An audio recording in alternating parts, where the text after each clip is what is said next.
Hey everyone, and welcome back. We're excited to have you join us for episode 6, where we're going to unlock the power of negotiation skills. Whether it's in business, at home, or in your career, learning to negotiate effectively is, well, it's a game changer. Get ready to discover strategies that will help you achieve better outcomes and build stronger relationships. Let's start mastering the art of the deal. So today, we're tackling the art and science of negotiation. We're pulling insights from some really solid sources, including comprehensive training modules, and importantly, those eye-opening concepts from the Harvard Negotiation Project. Our goal here is to give you a real shortcut to being well-informed on this, frankly, vital topic. Yeah, and that's so important because this deep dive, I think it's going to challenge quite a few common assumptions people have about negotiation. Forget the idea that it's always about splitting things 50-50 Yeah, right. or just insisting on your way versus their way. Yeah. Actually, if you catch yourself asking who is winning, Yeah. you've probably already lost. You've missed the whole point. That's a huge reframe, isn't it? It completely flips the script on how most of us think about these, well, difficult conversations. And the sources give some brilliant examples, like the two people arguing over a library window. Oh, yeah, that's a classic. One wants it open, needs fresh air. The other wants it closed. Papers blowing everywhere, right? Our first thought is, okay, compromise. Open it halfway. The typical 50-50 split. Exactly. But the librarian, she didn't just split the difference. She listened. And then she just opened a window in another room. Simple, effective. Totally. Fresh air comes in, no papers disturbed. Both sides got exactly what they needed, 100% satisfaction. Precisely. Or think about the cake division problem, another great illustration. How does that one work again? Well, it shows how a clever structure can create fairness almost automatically. You have one person cut the cake, Okay. and the other person gets to choose their slice first. Ah, so the cutter has to make it even. Exactly. It uses self-interest to get a fair outcome. No arguments needed. And the one that really got me was the kids in the orange. Oh, the orange example, yes. Yeah. So relatable. The parent just cuts it in half, right? 50-50 again. Seems fair. Seems fair on the surface. But it turns out one kid only wanted the fruit inside to eat. The other just wanted the peel, maybe for baking. Right. The underlying interests were completely different. If only someone had asked why they wanted the orange. Boom.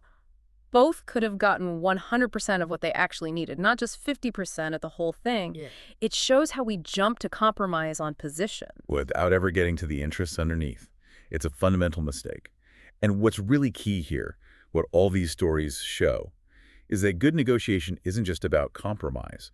It's about finding, wise, practical solutions.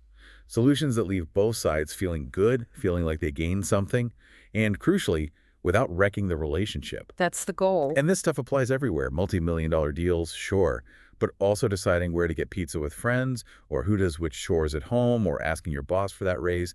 It's universal. Okay, so let's dive into the fundamentals. For those who've looked into this before, you know there are different types of negotiation. Our sources lay out two main ones, integrative and distributive. Why is telling them apart so important? It's absolutely critical because it dictates your entire approach, your strategy. So integrative negotiations, think cooperation, think win-win. Both sides come in believing, hey, we can both walk away with something valuable here. It's about expanding the pie, not just fighting over the existing slices. Expanding the pie, I like that. Yeah, it usually involves multiple issues, right? So you can trade things off, give a little on something less important to you, gain on something that really matters. It needs transparency, sharing information, building trust. Okay, so that's integrative. What about the other one, distributive? That sounds less collaborative. It generally is. Yeah. This is your classic fixed pie situation. Like buying a used car. Perfect example. Or haggling over one specific price term. There's a limited resource, basically, and each side wants the biggest share they can get. Here, it's less about building long-term relationships, maybe more about guarding your information carefully. You want to figure out their bottom line without revealing yours. And you mentioned letting the other side make the first offer can be strategic here. It can be, yeah. It gives you a starting point, anchors the discussion potentially in your favor, or at least tells you something about their expectations. Right, so once you know the type of negotiation, you generally move through 3 phases. These apply pretty much across the board. First, there's exchanging information. This is where both sides state their initial positions, what they're looking for, but ideally non-confrontationally. Just laying out the landscape. Exactly. Then comes bargaining. This is the core of it, right? Yeah. Making offers, making concessions, responding to their moves, the back and forth. The actual deal-making part. Yep. And finally, closing, reaching that agreement, that consensus, and then crucially formalizing it, making sure everyone's clear on what was agreed. But what often gets missed, and the sources really stress this, is the stuff around those phases. Preparation before you even start, that's huge. And afterwards, especially in those integrative, relationship-focused deals, thinking about relationship restoration can be just as important. Absolutely. If you neglect the prep or the follow-through, the whole thing can fall apart. Or you end up with a deal that looks okay on paper, but doesn't actually stick because the foundations weren't laid right or feelings were ignored. So preparation is key. What about the skills needed during the negotiation? What makes someone really effective? Well, obviously you need to be able to speak clearly, listen actively. That's table stakes. Sure. But the sources also highlight things like, believe it or not, a sense of humor, keeping things light when possible, a positive attitude, and respect. Always respect. Makes sense. It keeps things from getting too tense.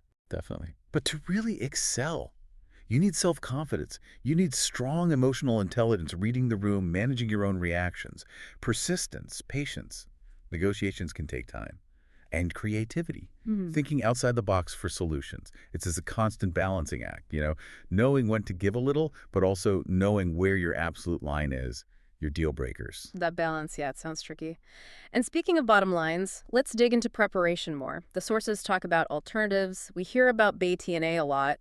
Best alternative to a negotiated agreement. Right. Your BATNA is basically, what's your best option if these talks completely collapse? If you walk away with no deal, what's plan B? And there's a WATNA too, worst alternative. Exactly. What's the absolute worst outcome if you fail to reach an agreement? Understanding both gives you the boundaries of the negotiation from your perspective. And to really get why BATNA is so powerful, think about a job interview scenario. Okay. Imagine walking into that salary negotiation and you have 0 other job offers. How confident do you feel? Not very. Pretty much have to take what they offer. Now, picture walking in with 2 other solid offers in your back pocket. Totally different feeling, right? Oh, yeah. Suddenly I have options. I have leverage. That's the power of the BATNA. Developing it before you negotiate doesn't just tell you your minimum acceptable deal. It usually helps you raise that minimum. It's your safety net. It gives you the confidence to say no to a bad deal. Okay, so BATNA is your alternative if the deal fails. What about your actual limit within the negotiation? The sources call this the WIP, right? Walkaway price. Correct. Your WP is your absolute reservation point, the minimum you will accept or the maximum you will pay. Below this or above this, you walk. And you said earlier, keeping the secret is vital. Why? It's like playing poker. If the other side knows your absolute bottom line, your WAOEP, guess what? That becomes the deal. They have no incentive to offer you anything better. They'll push you right to that limit. All your leverage just evaporates. Got it. Keep your cards close to your chest. Precisely. Okay. And this connects to another concept, ZOP, the zone of possible agreement. ZOPA. Okay, what's that? It's the overlap, potentially, between your WAP and their WAP. So the range of prices or terms where a deal is actually possible because it meets both parties' minimum requirements. So if my minimum selling price is higher than their maximum buying price. Then there's no ZOPA, no overlap. And honestly, unless someone changes their WAP, a deal just isn't going to happen. Wow. Okay, so preparation involves knowing your BATNA, your WATNA, your WAP, and understanding the potential ZOP. On a personal level, then, the advice is be polite, be firm, stay calm. Absolutely crucial. And don't take it personally. It's about the issue, not you versus them. Like you said, the poker analogy holds, never show your WAP if you want the best outcome. And there's even strategy in setting up the negotiation, laying the groundwork. Like what? Well, setting the time and place. It might seem minor, but negotiating on your own home turf where you're comfortable or scheduling it for a time of day when you know you're most alert, that can give you a subtle edge. You control the environment more. Interesting. And what about starting the conversation itself? That's about establishing common ground. Don't just jump into the most contentious issue first. Right. Ease into it. Exactly. Yeah. Start by discussing things you do agree on or points where you're already close. It builds a bit of momentum, sets a more positive, cooperative tone, gets you both thinking we can solve this instead of us versus them. And finally, maybe even before the main talks, creating a negotiation framework. What does that involve? Like an agenda? Sort of. It's agreeing upfront on what specific issues you're going to tackle, what's on the table, maybe what's off the table, what's non-negotiable for either side. It just provides structure, keeps things focused, prevents the conversation from going completely off the rails. Think of it as the talks about the talks. Okay, framework set, common ground established. Now we're into phase one, exchanging information. The advice here is start with some small talk. Build rapport. Yeah, definitely helps to set a positive tone. Then you share the general areas you want to discuss, your broad interests maybe. But crucially, you hold back your specific bargaining position, your WAP, all that stuff. So listen more than talk initially. Listening is huge in this phase. Understand where they're coming from before you stake out your firm territory. Don't rush it. Then you transition into phase two, bargaining. The real dance begins. And you need to be ready for different tactics here, right? Absolutely. Expect things like maybe a really low-ball opening offer, trying to anchor the negotiation down, or maybe they're trying to rush you, create time pressure. If you can scout your opponent beforehand, understand their style, that's always helpful. Like those street vendor tactics you mentioned, the exaggerated first price. Exactly. Recognize it for what it is. Don't get flustered. Stick to your principles, your own assessment of value. Don't get sucked into just reacting to their moves or making concession after concession without a clear strategy. What happens if you just get stuck? Hit an impasse, deadlock. It happens, Yeah. but it doesn't have to be the end. The sources suggest several ways to break through. Like what? Well, if it's about money, maybe you can change the terms. A larger deposit, maybe. Shorter payment period. Different structure. Change the shape of the deal, not just the number. Right. Or sometimes, if the personalities are clashing, changing a team member can shift the dynamic. Interesting. You could also park the difficult issue for a bit. Agree on the easier stuff first. Build some goodwill and momentum, then circle back to the sticking point. Or just take a break. Definitely. Adjourn for a while. Let emotions cool down. Maybe both sides can go away and brainstorm some new options. An impasse isn't failure, but you do need to address it. If you let it sit, it can become a real point of weakness. And that leads us to phase three, closing. Getting the deal done. This is about reaching consensus. Right. And consensus doesn't mean everyone is jumping for joy, 100% ecstatic. It means you've reached a solid, substantive agreement that everyone can genuinely live with and implement. And like you said before, sometimes 50% of something is way better than 100% of nothing. That's often the reality. Getting a workable deal is usually better than holding out for perfection and getting nothing. And the final step here is building an agreement. Not just shaking hands, but getting it down on paper. Absolutely critical. You need to translate the general points you agree on into specific, clear, written terms. The how is just as important as the what. To avoid confusion later. Exactly. If it's not clear, if it's ambiguous, you'll just end up arguing about it again down the road, or the whole deal could unravel. Clarity now prevents conflict later. You know, this whole process ties in really nicely with the Harvard Negotiation Project's framework. There are 4 steps from the book Getting to Yes. It's all about finding those wise and practical solutions, achieving that mutual gain. Okay, let's walk through those 4 steps. What's the first one? Step 1, focus on interests, not positions. We touched on this with the library window, the orange. Right, the why behind the what? Precisely. People dig into their positions. I want the window open. I want the orange. But their underlying interests might be compatible, or at least manageable. The way to uncover interest, just ask why. And really listen. Show them you understand their perspective before you start pushing your own. When people feel heard, truly heard, they become much more open to finding solutions. That sounds so simple, but in the heat of disagreement, asking why and actually listening, that takes real discipline, doesn't it? It takes tremendous discipline. Our instinct is to defend our position, to argue for the what. But shifting to the why is where the breakthroughs happen. Okay, so focus on interests. What's step 2? Step 2, use fair standards or objective criteria. What does that mean in practice? Instead of basing the negotiation on what each side demands, try to base it on some external objective benchmark. Things like market value, legal requirements, scientific judgment, professional standards, precedent. Like the cake example, one cuts, one chooses. That's a fair standard. Perfect example. It takes the negotiation away from a battle of wills, I deserve more, and moves it towards a shared principle of fairness. Let's figure out what's fair based on this objective measure. Much more productive. Okay, interests, not positions. Use fair standards. Step 3. Step 3, invent options for mutual gain. This is the brainstorming phase. Like with the orange again realizing one wanted fruit, one wanted peel. Exactly. The goal here is to generate as many potential solutions as possible without judging them initially.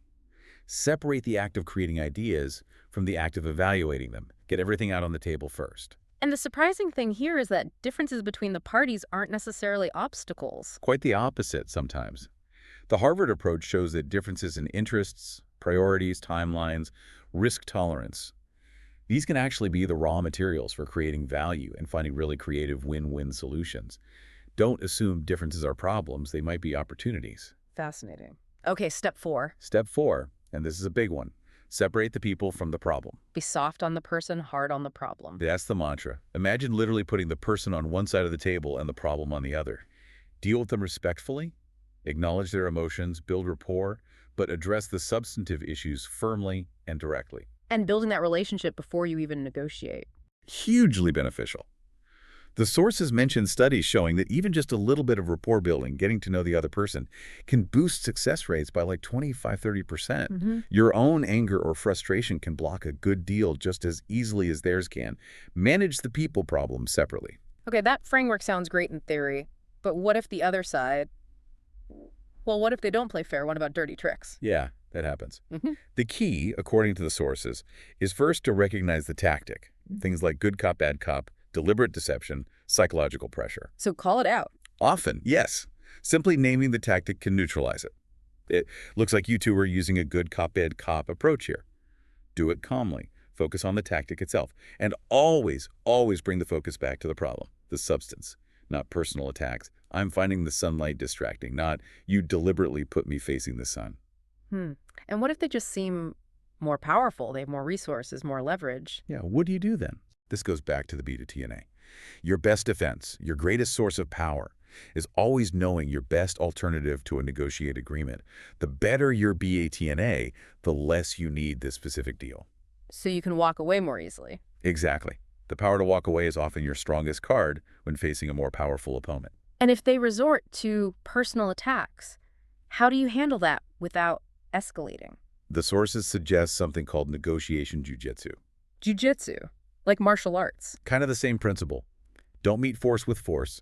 Don't defend yourself directly against the attack. Instead, sidestep it. Redirect their energy. Ask why they're attacking or making that demand. Ask for their advice.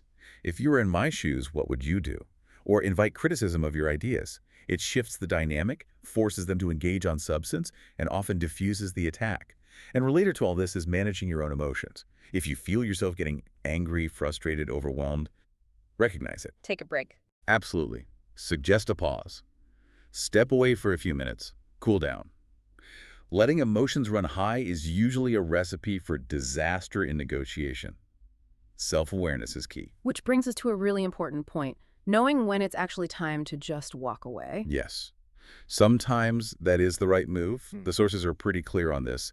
If you feel physically threatened, obviously, or if you feel extremely uncomfortable, pressured unfairly. Or if the tactics are just so unfair that a reasonable, equitable deal seems impossible. Exactly. In those cases, walking away isn't admitting defeat. It's a principled decision. It protects your interests, your integrity, and sometimes signaling you're willing to walk away is the strongest negotiation move you can make.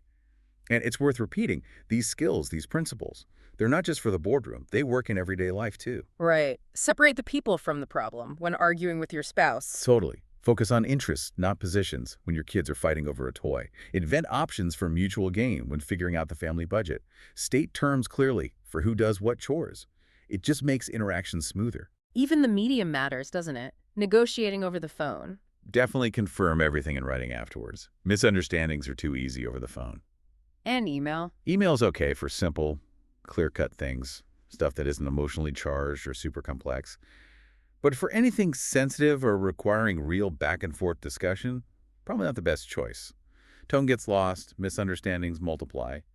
What about negotiating for someone else, like being an agent or representing a group? Good question. What's key there? You absolutely need a crystal clear WP from them. What's their absolute limit?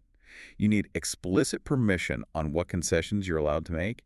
And you need a really deep understanding of all the issues involved. And if you're putting together a negotiation team, make sure everyone has a specific role, everyone has the same information. Two heads can be better than one, but only if they're working together effectively. Last point here. How do you handle really tough questions, the ones you don't want to answer right away? You have options. You could politely suggest the question isn't really relevant to the core issues right now. You could say you don't have that specific information handy, but you'll find out. Solve a bit. Or defer it. Can we come back to that point later once we've settled X and Y?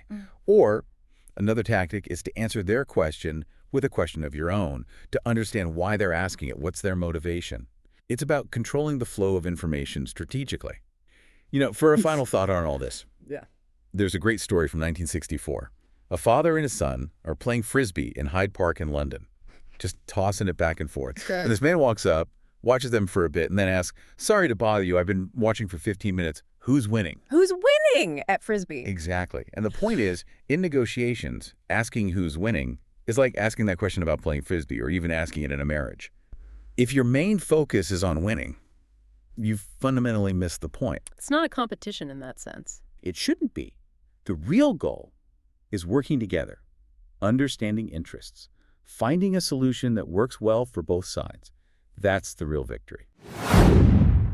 And that brings us to the close of another insightful deep dive. Thank you for tuning in to this deep dive on negotiation skills. We really hope you feel more confident now, more equipped to tackle your next negotiation successfully.